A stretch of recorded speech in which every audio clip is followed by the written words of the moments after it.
மத்திய மாநில அரசுகளை வலியுறுத்தி வருகிற 9ஆம் தேதி தூத்துக்குடி மாவட்டம் தருவைக்குளத்தில் மீனவர்கள் நடத்தும் ஆர்ப்பாட்டத்தில் அதிமுக பங்கேற்கும் என அதிமுக பொதுச் செயலாளர் எடப்பாடி கே பழனிசாமி தெரிவித்துள்ளார்.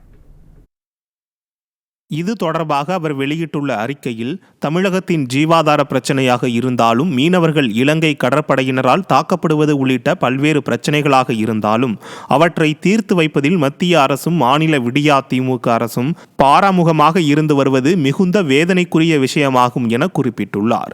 தூத்துக்குடி மாவட்டம் தருவைக்குளத்திலிருந்து மீன்பிடிக்கச் சென்ற 22 மீனவர்களையும் அவரது 2 விசைப்படகுகளையும் எல்லை தாண்டியதாக கூறி இலங்கை கடற்படையினர் சிறைப்பிடித்தனர்.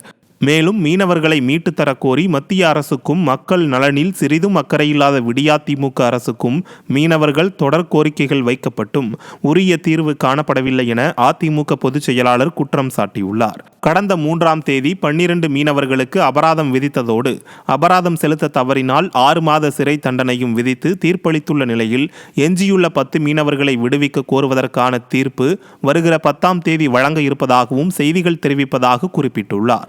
இந்த நிலையில் 22 மீனவர்களையும் 2 விசைப்படகையும் விடுவிக்க நடவடிக்கை எடுக்க வேண்டும் என மத்திய மாநில அரசுகளை வலியுறுத்தி வருகிற 9ஆம் தேதி தருவைக்குளம் விசைப்படகு மீனவர்கள் ஒன்றிணைந்து உண்ணாவிரத போராட்டத்தில் ஈடுபட உள்ளனர்.